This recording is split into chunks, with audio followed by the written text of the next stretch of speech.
아주 귀한 분을 모셨습니다. 바로 김문수 전 도지사님이십니다. 이분은 비상대책위원으로도 활동하셨고요. 그리고 우리 당에서는요, 바로 경기도 도지사를 하셨기 때문에 뭐랄까요, 우리 당의 주축이기도 하셨고 또 우리 보수계에서는요, 큰 역할을 하고 계신 분입니다. 아주 어렵게 모셨습니다. 안녕하세요. 네, 반갑습니다. 네, 도지사님. 제가 3년 전쯤에 도지사님을 처음 뵀던 것 같은데요. 네. 그때보다 전혀 나이가 안 드신 것 같아요. 염색 좀 했습니다. 아, 좀 뭔가가 지금 더 젊어 보이세요. 도지사 하실 때보다 지금 더 젊어 보이시는 것 같아요. 그때 주셨던 책이 전 되게 인상적이었거든요. 네. 이렇게 책 2권이 한 세트로 나온 책이. 네. 요즘도 책 쓰세요? 뭐 요즘 하나 나왔는데 이따 가져왔습니다. 이따 드릴게요. 네, 제가 원래 공짜로 책 받는 걸 제일 좋아합니다. 그런데 도지사님, 제가 오늘 왜 모셨냐면요, 보수에 대한 이야기를 듣고 싶어서 모셨는데요. 도지사님이 보수가 아니다, 이런 말들이 있더라고요. 그 말이 왜 나온 겁니까? 제가 옛날에 좀 좌파를 했습니다. 저는 좌파? 학생운동도 하고 그 얘기는 제가 잘 알고 있는데 또 노동운동도 하고. 심상정 후보가 예. 내가 존경했던 분이 바로 저분이었다, 이런 멘트가 있더라고요. 물론요. 우리 지금 민주노총이나 정교조 각 제야 단체 네. 상당히 센 단체는 거의 제가 만들었고 네. 같이 활동하던 그런 단체입니다. 그럼 좌파가 아니고 좀 심한 표현으로 끝까지 가 있었었나요? 그렇습니다. 아주 급진적인 혁명주의자였습니다. 그 맨 끝에 서 계셔서 네. 거의 노동운동을 하신 분이셨네요, 그러면. 그렇습니다. 아주 급진적인 노동운동, 정교조, 민노총의 창설 과정에도 제가 다 참여하고 제 아는 후배들이 전부 다 만들었던 겁니다. 그 사진을 보니까 젊었을 때 사진이 네. 항상 여기에 뭘 두르고 계시더라고요. 예, 제가 감옥을 2번 갔다 왔고요. 아주 고문도 많이 당하고 2년 6개월 동안 감옥을 살았습니다. 아니, 이 끝에 계시다가 감옥도 가셨고 물론요. 고문도 당하셨고, 물론요. 그런데 지금은 여기서 이렇게 막 달려서 이 끝에 오신 거 아니에요? 그렇습니다. 예. 그것도요, 여기 사람들은 보통 이렇게 가운데 서서 나는 중도야, 이런 식으로 말을 많이 하는데 한 몇 년 동안 달려오신 겁니까? 지금 우리 당에 들어온 지가 네. 23년째고요. 네. 또 제가 학생운동은 고등학교 3학년 때 대구 경북고등학교 3학년 때 박정희 대통령 삼선 개헌 반대 시위로 무기정학을 받았던 사람입니다. 그럼 학교도 무기정학을 받으셨어요? 그래서 고등학교 때요. 고등학교 때부터 운동하신 거예요? 네, 대학교 때는 제적을 2번 당하고 그다음에 졸업은 하셨습니까? 25년만 했습니다. 그러면 도지사님, 여기서부터 여기까지 달려오셨는데요. 네. 이번에 태극기 집회에서는 영웅이셨거든요. 뭐 영웅도 아니고 안부도 아니죠. 아니죠. 욕도 많이 먹고 그러죠. 그래도 영웅으로 계속해서 활동하셨고, 마지막에 저는 잊을 수 없는 멘트가 있어요. 저를 엘리베이터에서 딱 붙들고 1월이었던 것 같은데 2월 초였는지 1월 말 2월 초, 그날 제가 진짜 진눈깨비 같은 눈이 오던 날인데요. 바로 우리 당사 1층에서 도지사님이 저를 딱 붙들고 그러셨어요. 법률가잖아, 얘기해봐, 이게 맞아? 이게 맞는 거야? 이 탄핵이 맞아? 라고 저한테 하시는데 그 눈빛에서 너무나 절실하고 애타고 확신, 그걸 느껴가지고 제가 그 자리에서 어떤 말을 하고 싶었냐면, 솔직히 네, 저도 이거 참 문제 많습니다라는 이야기를 하고 싶었지만 그 자리에서 제가 즉답을 다 못했었어요. 왜냐면 눈빛이 너무 간절하셔가지고요. 거기서 더 설명하다 그 당시 저도 가슴이 되게 아픈 상황이었거든요. 그러니까 크게 다 나가서 떠들 수도 없고 그런 약간 가슴에 뭔가 멍우리가 많던 시절이었거든요. 네. 그 당시에. 근데 도지사님의 그 말씀을 들으면서 제가 너무 울컥해서 말을 못하고 돌아섰었어요, 사실은요. 네. 근데 그 당시부터 시작해서 마지막까지 기억하시는지는 모르겠지만 탄핵 날 그때 기억나세요? 뭐라고 하셨는지? 저는 기억이 안 나요. 이건 말도 안 되는 일이야, 이러셨어요. 네. 그래서 제가 꼭 우리 방송에서 그 이야기를 듣고 싶어서 오늘 모셨는데, 아까 저한테 그러셨잖아요. 에이, 뭐 대본도 없고 아무것도 없고 종이도 없고 자료도 없다고. 네. 이 이야기는 진정성이 있어야 되기 때문에 아무것도 안 들어서 알고 오시는 것보다 네. 가슴에 묻어든 이야기 듣고 싶어서요. 네. 그래서 끝까지 오셨는데 어떻게 이렇게 끝까지 오신 보수가 되셨습니까? 그래서 저는 젊었을 때는 혁명을 꿈꿨어요. 네. 혁명을 꿈꾸게 되게 된 거는 민족주의. 네. 우리나라가 약소국이 돼서는 안 된다. 정말 우리 민족이 남북 간에 합쳐가지고 당당하고 떳떳한 네. 대한민국을 만들어야 된다. 두 번째, 우리 어릴 때 굉장히 가난하게 살았는데 부자와 가난한 사람 평등해질 수가 없느냐. 아, 기회 평등. 기회가 아니라 아예 절대적 평등. 모두 다 평등하게 사는. 그래서 민족주의와 평등주의를 밀고 나가면서 우리 선배들 도움을 받아서 공부를 해보니까 그게 곧 사회주의, 좌파가 되더라고요. 아, 그게 그렇게 시작이 되는, 좌파는 그렇게 그렇습니다. 시작이 되는군요. 지금 우리나라 좌파는 대부분이 민족주의, 평등주의. 그래서 가는데 이 문제가 뭐냐. 민족주의를 자꾸 생각하다 보면은 반미 친북으로 갑니다. 근데 저는 우리 민족끼리 뭉쳐야지 왜 양키가 여기 와서 군대가 주둔하느냐. 뭐 그래서 양키 고홈. 그리고 북한도 우리 민족 아니냐. 근데 가만히 북한을 들여다보니까 너무 1인 숭배. 김일성, 김정일, 김정은 1인 숭배이기 때문에 저는 1인 숭배 주체사상 김일성주의는 저는 반대했어요. 아, 그 당시에도? 예, 저는 거기는 빠져본 적이 그러니까 한 번도 종북은 없고. 아니시고. 물론요. 그러니까 종북은 우리 운동사에서 보면은 이제 종북이 된 게 통일혁명당. 근데 요즘 이런 종북이라는 게 단어를 있어요. 쓰지 말라고 하던가요? 요즘? 뭐 종북이나 뭐 친북이나. 친북이나 하여튼 그런 단어를 뭐 쓰지 말라고 하는데, 그러니까 그쪽 체계는 아니시고 평등을 주장하셨다는 거네요. 아, 그 민족주의는 좋은데 네. 민족주의가 북한의 김일성하고 손을 잡고 하자는 이런 거는 반대. 안 맞고요. 네. 그래서 대남 방송을 보면은 북한의 김일성하고 손을 잡고 양키들을 향해서 총부리를 돌리자.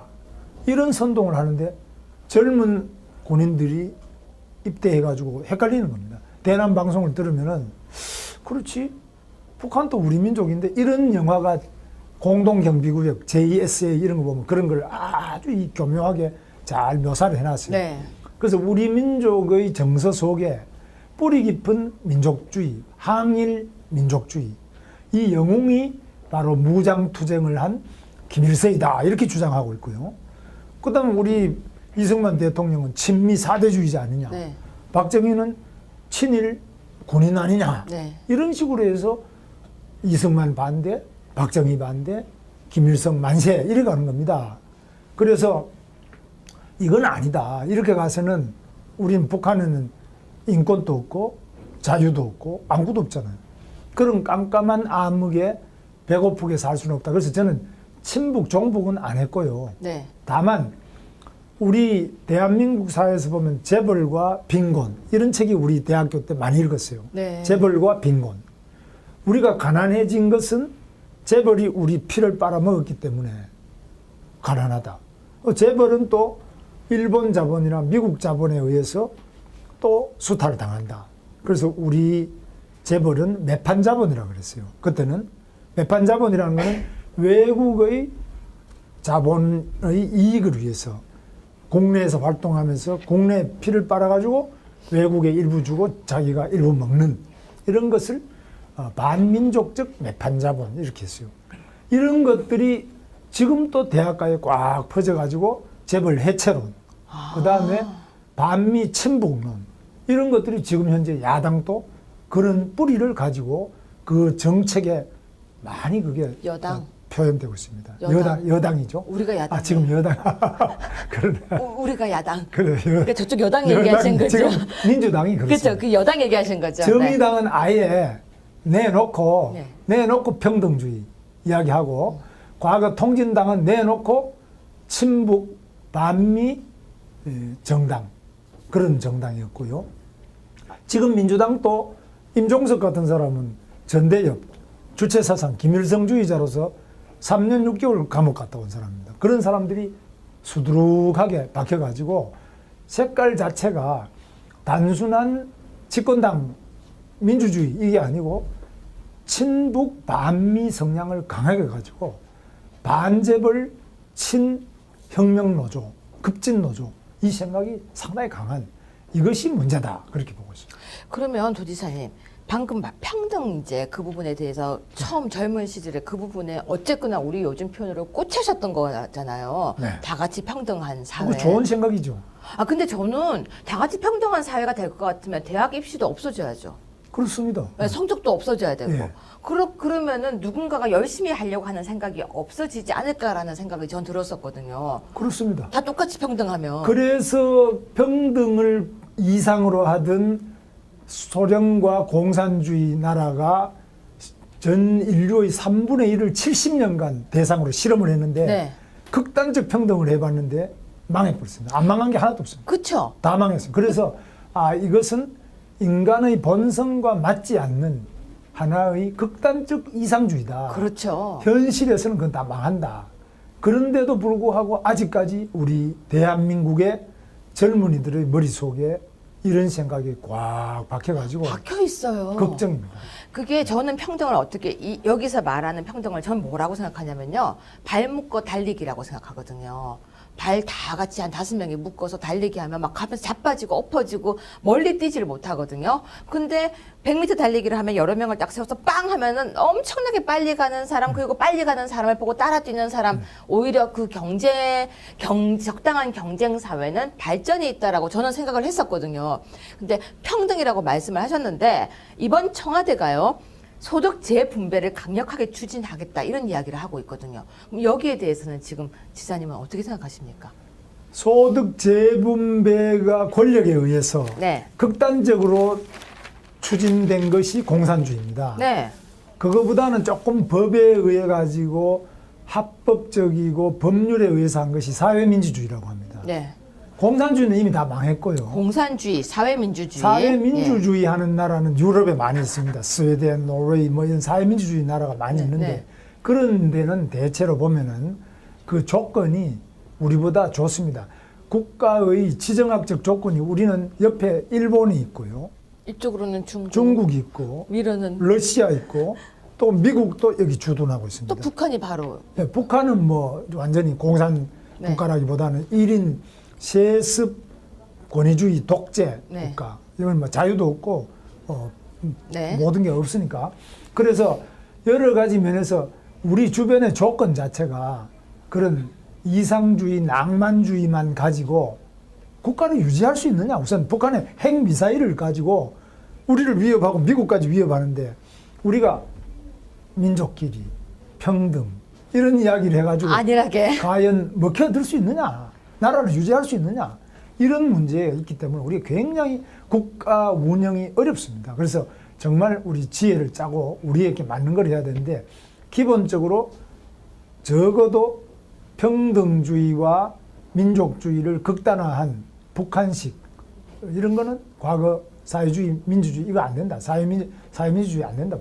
근데 소득 재분배 강력 추진이라는 이야기를 딱 듣게 되면은 어쨌거나 약간 어느 정도 형편이 어려운 분들은 기쁜 소식이라고 생각하지 않을까요? 그래서 항상 기쁜 소식인데 그래서 뭐 다단계든지 뭐 다 보면 기쁜 소식 같은데 가보면은 다 슬픈 소식인가요? 다 망해버린 겁니다. 그래서 그러니까 지금 정말 조심해야 됩니다. 일자리 81만 개, 네. 공무원 늘리는 것, 이번에 1만 개 이상 늘리는 것, 이 모든 게 뭔가 이게 확 사람들의 기대치가 지금 높아져 가고 있어요. 뭔가 설렌대요. 제가 대화를 나눠보면요. 설렌대요. 대한민국이 막 잘 사는 것 같아서. 근데 이게 추경은 통과될 수 있을까요? 추경은 우리 당이 이제 숫자가 적기 때문에 추경을 하겠지만 추경에는 분명한 근거가 있어야 되는데 네. 지금 현재 추경하자는데 무슨 근거로 뭘 하자는 거냐 이런 면에서 단순히 네. 정부가 돈을 추경이라는 것도 자기 돈이 아니고 우리 국민들의 세금입니다. 우리 세금이죠. 예, 세금을 편성해서 할 때는 그 혈세에 대한 분명한 사용처와 또 국회 동의가 필요한데 우리가 너무 소수당이기 때문에 우리를 최대한 저는 반대해야 된다고 보고 있습니다. 네. 그러면 도지사님, 지금 계속해서 보수가 분열되었다는 얘기가 많이 나오고 있고 보수 실체가 지금 없다. 보수가 무엇이냐. 보수들이 왜 이렇게 안 나서냐 이런 이야기가 나오고 있는데요. 아주 어려운 질문일 수도 있고 어떻게 보면 도지사님은 아주 쉬운 질문일 수도 있는데 네. 보수, 지금 보수라고 하는데 이제 우리가 보수가 어디까지는 하지만은 적어도 바른정당은 우리 당하고 같이 하다가 바로 대선 직전에 탄핵 세력이 떨어져 나가서 바른정당이 됐으니까 그거는 그래도 일단 우리하고 같은 보수다. 그럼 국민의당은요? 국민의당은 그거는 완전히 민주당하고 같은 뿌리고 네. 지역적으로도 거기는 호남 중심의 민주당의 뿌리에 네. 지나지 않는다 그렇게 보고요. 그 다음에 새누리당 이제 네. 새로 만든 그 네. 한석이 조원진 의원 있는 한석이 있는 새누리당 이런 부분들이 다 보수라고 보고 그 다음에 우리 당에 직접 들어와서 국회의원 안 하지만은 각 애국 시민단체들이 많이 있습니다. 이런 부분들이 다 보수고 또 중도까지 우리가 합쳐가지고 다시 우리 대한민국의 발전 방향을 두고 같은 모색을 해나가야 될 우리 우군 동지들이라고 봅니다. 그러면 그 우군 동지들 보수, 그 네. 보수를 정의를 만약에 한다면 뭐라고 생각하세요? 대한민국의 자유민주주의를 지키고 네. 한미 동맹을 근간으로 해서 네. 북한의 핵미사일을 폐기하고 한미 동맹을 외교의 기본축으로 놓고 네. 그리고 자유민주주의를 중심으로 발전해 나가는 세력이 보수 세력이다. 그렇게 보고 있습니다. 그러면 도지사님은 이제 여기에서 정말 끝까지 간 좌파라고 네. 아까 설명하셨는데 네. 거기서 우파로 오게 된 정말 결정적인 계기는 아까도 잠깐 설명하셨는데요. 진짜 그 계기는 뭐였었나요? 소련의 붕괴지요. 소련이 1987년, 9년 이때 와서 이제 다 붕괴를 하는데 네. 그 붕괴 과정을 저는 그때 감옥에 있었습니다.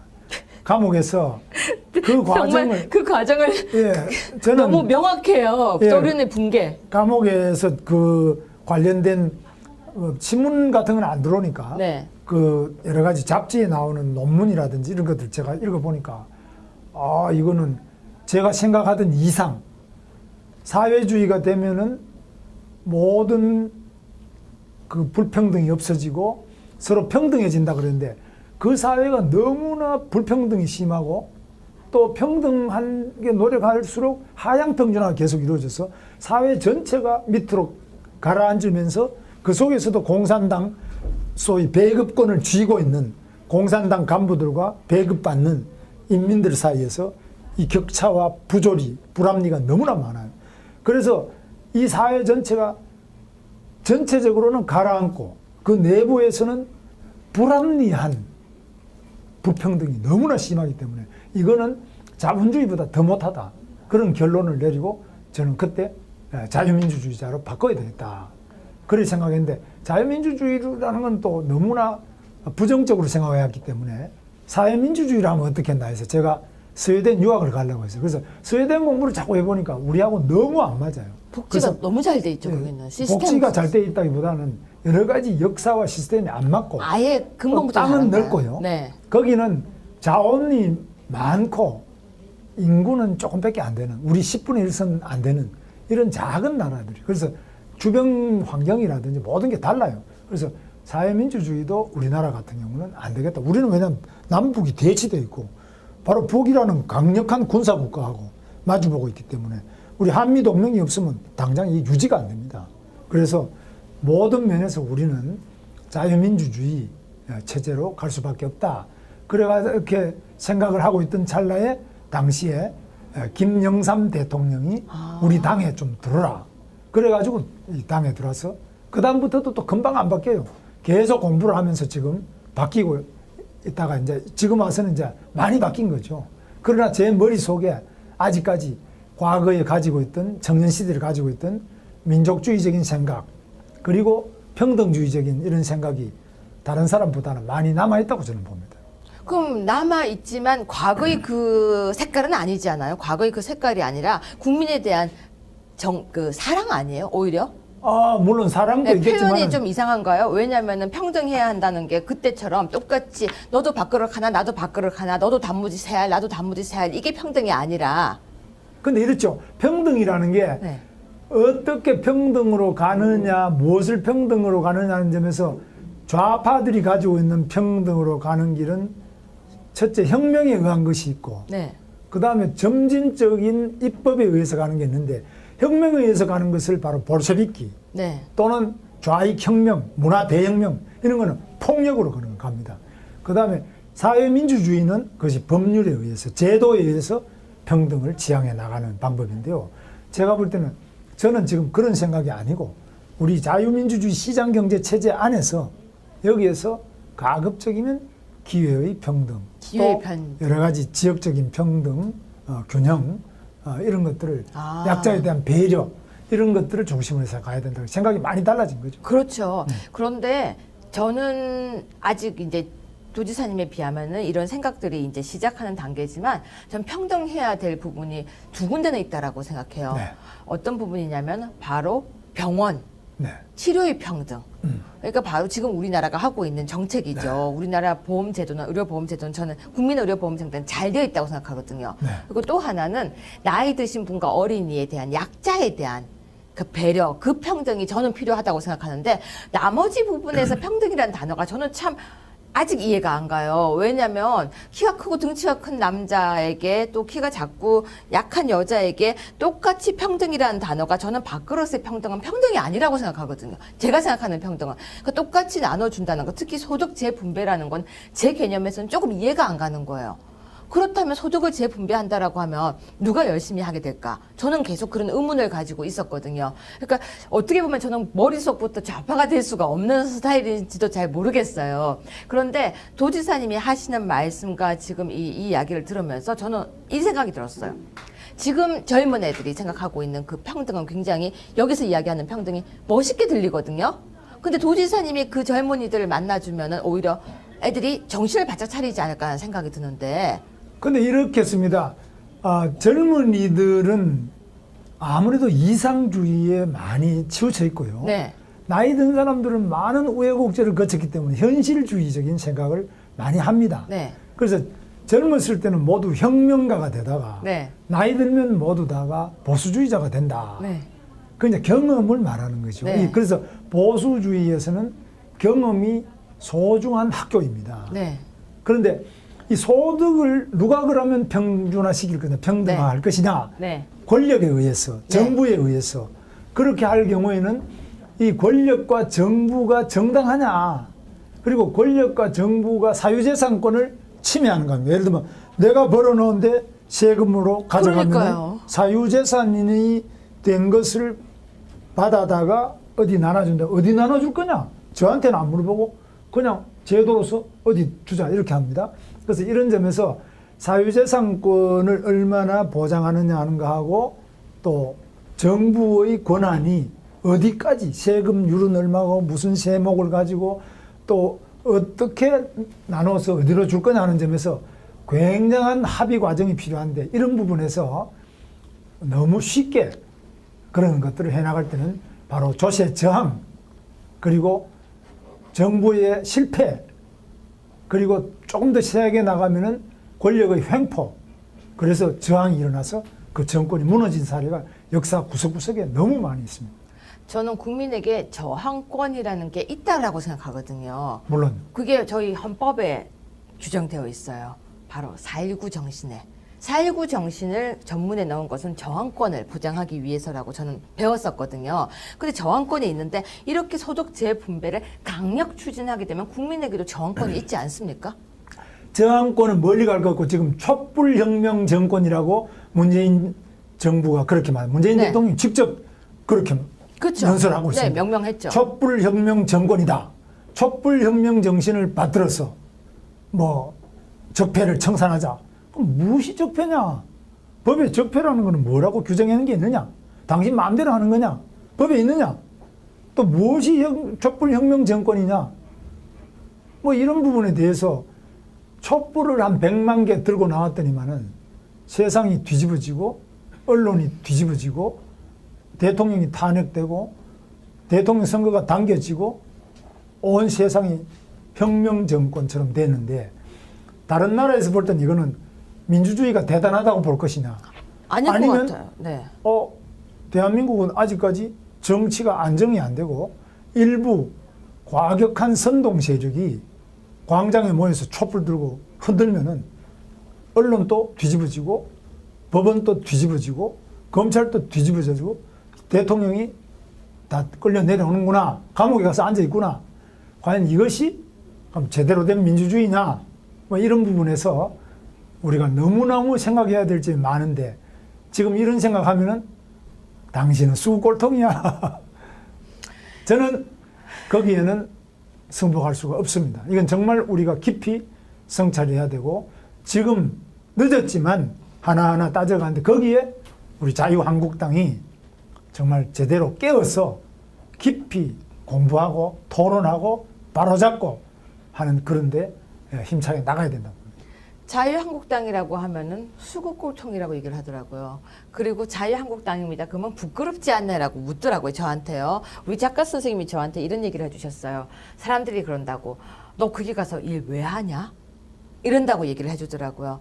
근데 왜 자유한국당이 이렇게 부끄럽다는 말을 들어야 될지 저는 잘 모르겠는데 이거 역시 외부에서 그렇게 말하면 우리가 대답을 하지 않고 있는 이런 소극적인 자세가 이렇게 된 게 아닌가 싶어요. 그래서 아니라고 이야기를 하면 될 것 같거든요. 이거 아니야. 너희가 뭘 알아? 라고 하면서 정말 자 한번 이야기를 해보자 라고 이야기를 하면 되는데 좀 더 우리가 힘을 내서 나서서 이야기할 필요성도 있지 않을까요? 이런 첫째, 부분에 대해서. 네.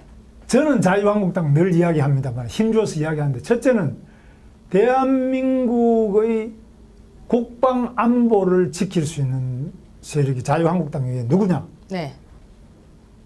김정은의 핵 미사일에 대해서 정말 대비할 수 있는 세력이 누구냐?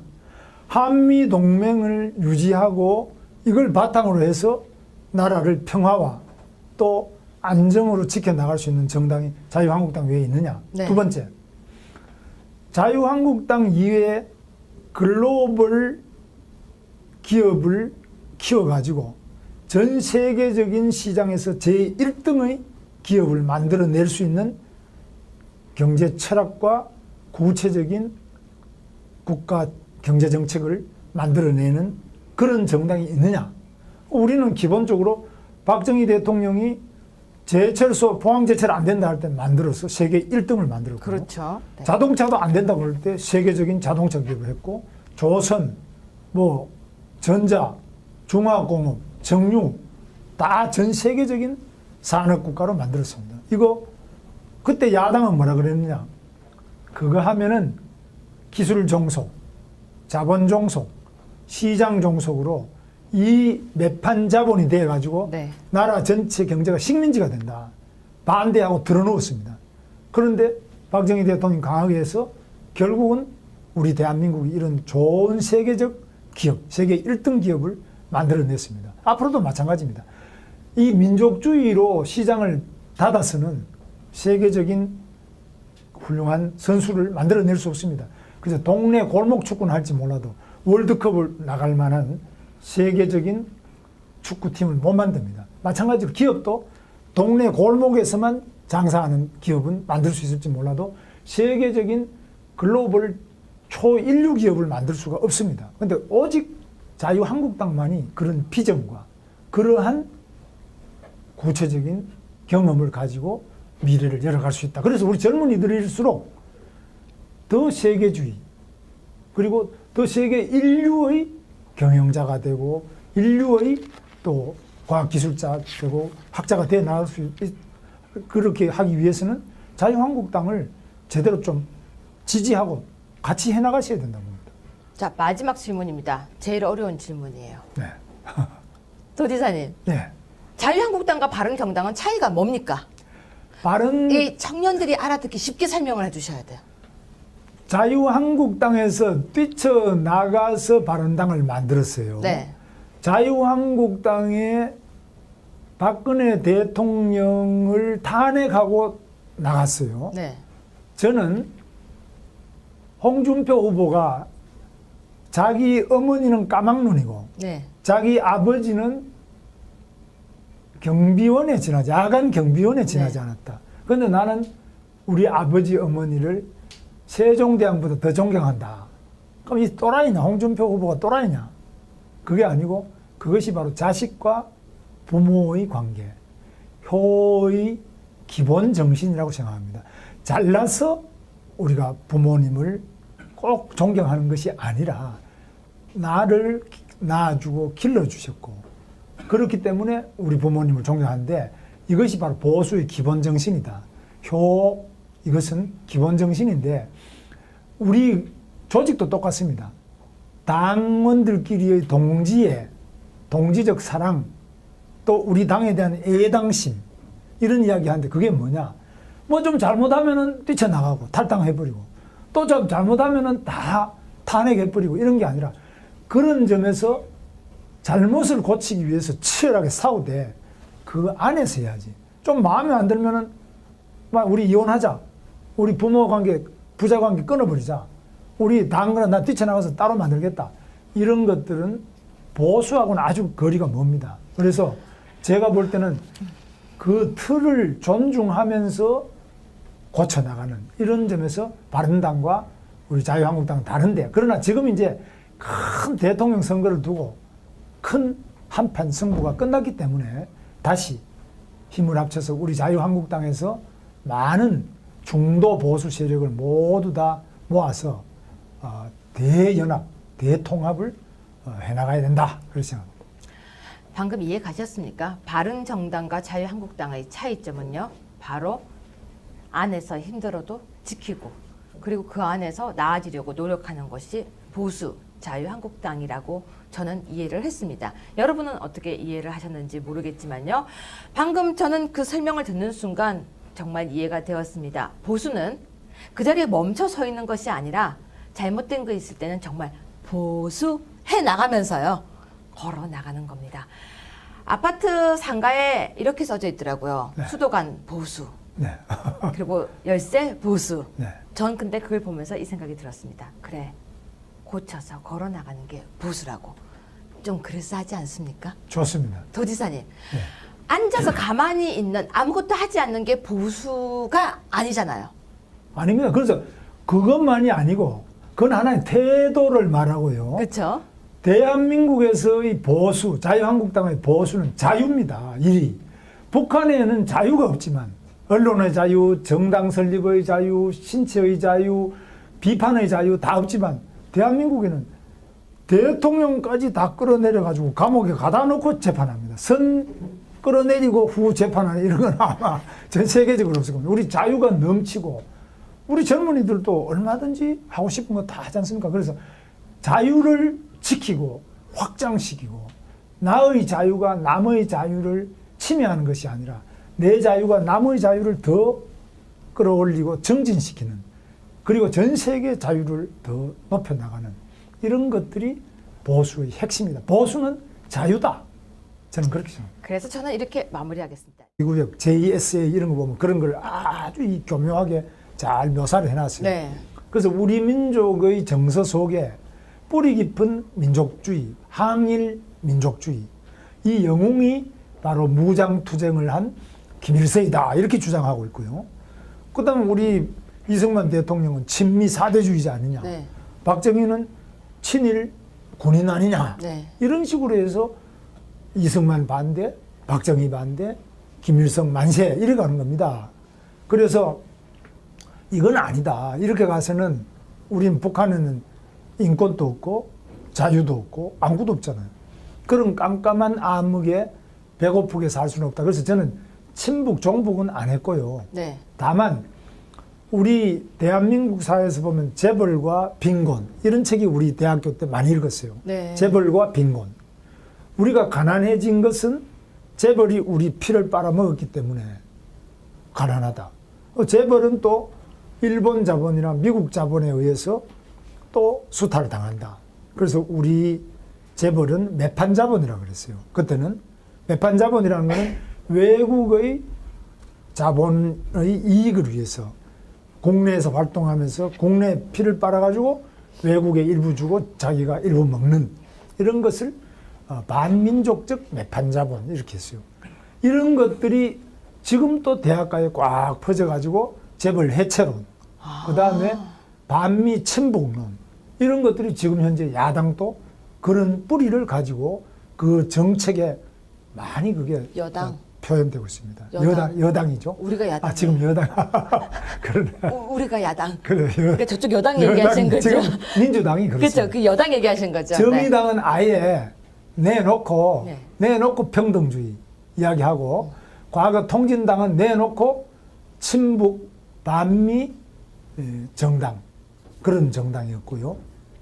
지금 민주당도 임종석 같은 사람은 전대협 주체사상 김일성주의자로서 3년 6개월 감옥 갔다 온 사람입니다. 그런 사람들이 수두룩하게 박혀가지고 색깔 자체가 단순한 집권당 민주주의 이게 아니고 이렇게 가운데 서서 나는 중도야 이런 식으로 말을 많이 하는데 한 몇 년 동안 달려오신 겁니까? 지금 이 우리 당에 들어온 지가 네.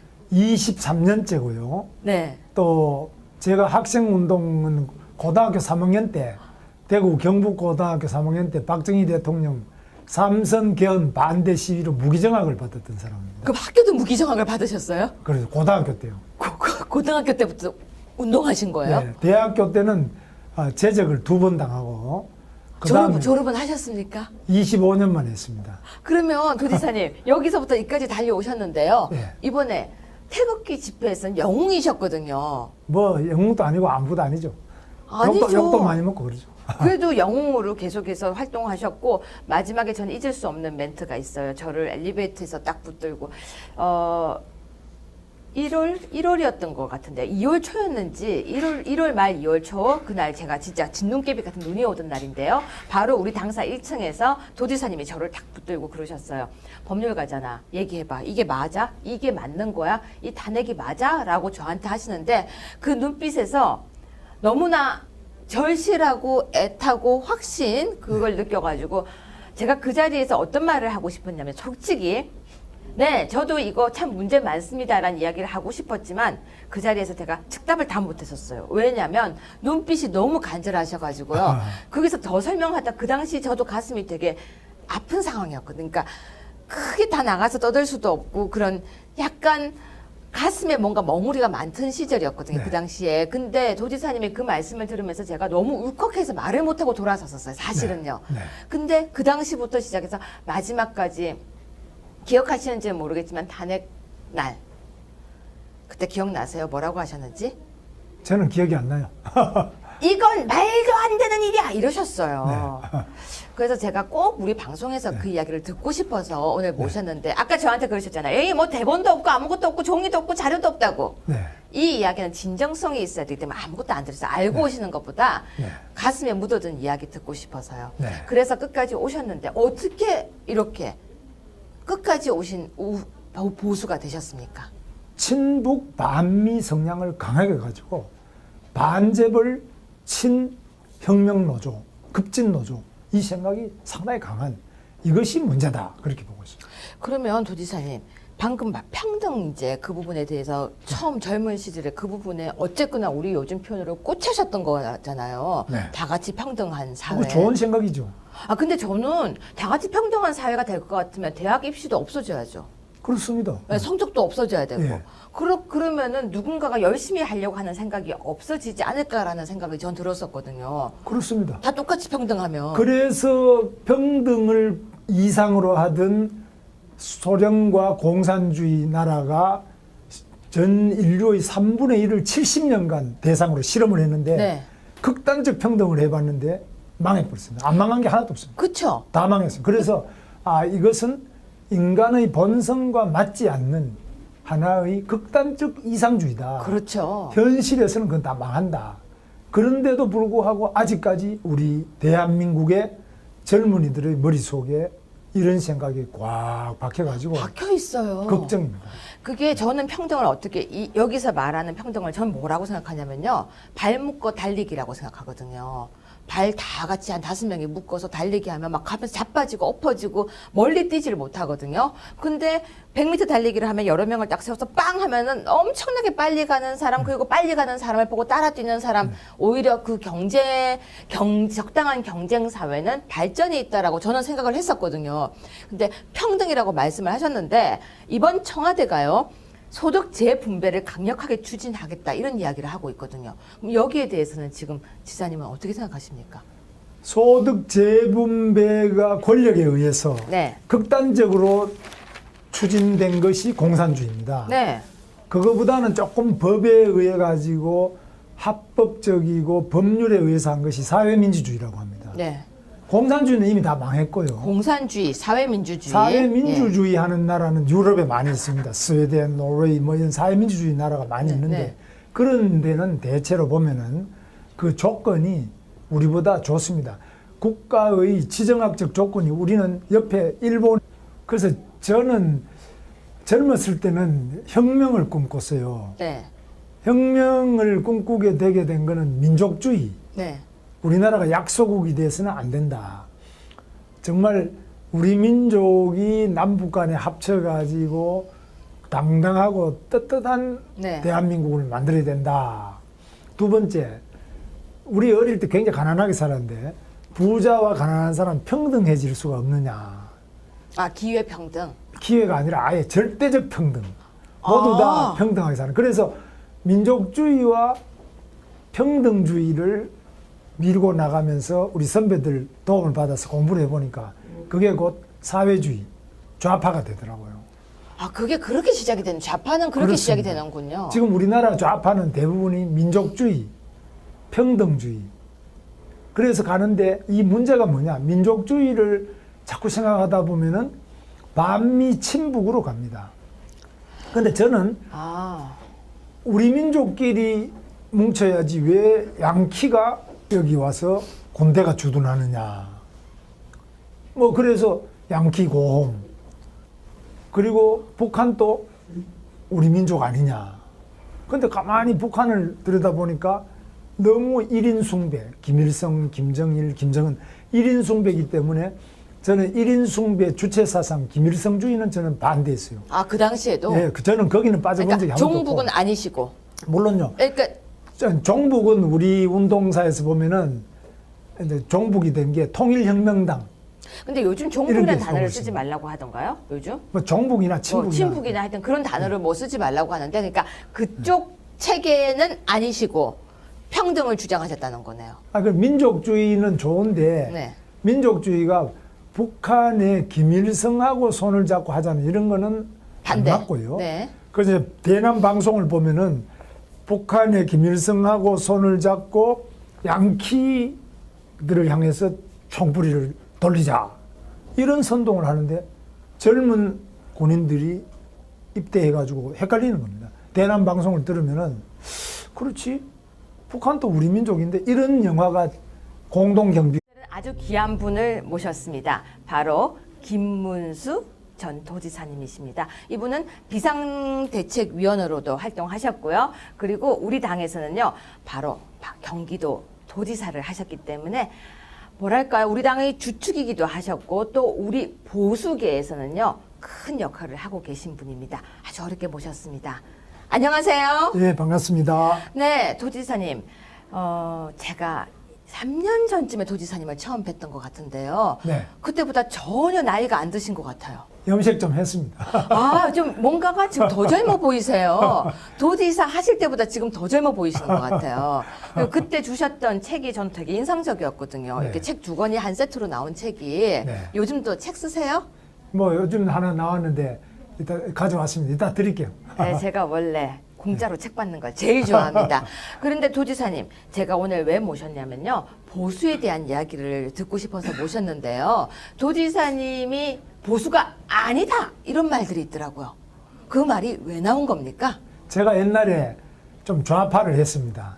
저는 좌파? 학생운동도 하고 그 얘기는 제가 잘 알고 있는데, 또 노동운동도 하고. 심상정 후보가 예. 내가 존경했던 분이 바로 저분이었다, 이런 멘트가 있더라고요. 물론요. 우리 지금 민주노총이나 정교조 각 제야 단체 네. 상당히 센 단체는 거의 제가 만들었고 네. 같이 활동하던 그런 단체입니다. 그럼 좌파가 아니고 좀 심한 표현으로 끝까지 가 있었었나요? 그렇습니다. 아주 급진적인 혁명주의자였습니다. 그 맨 끝에 서 계셔서 예. 거의 노동운동을 하신 분이셨네요, 그러면. 그렇습니다. 아주 급진적인 노동운동, 정교조 민노총의 창설 과정에도 제가 다 참여하고 제 아는 후배들이 전부 다 만들었던 겁니다. 그 사진을 보니까 젊었을 때 사진이 네. 항상 여기에 뭘 두르고 계시더라고요. 예. 제가 감옥을 2번 갔다 왔고요. 아주 고문도 많이 당하고 2년 6개월 동안 감옥을 살았습니다. 아니 이 끝에 계시다가 감옥도 가셨고 물론요. 고문도 당하셨고 물론요. 그런데 지금은 여기서 이렇게 막 달려서 이 끝에 오신 거 아니에요? 그렇습니다. 예. 그것도요. 여기 사람들은 보통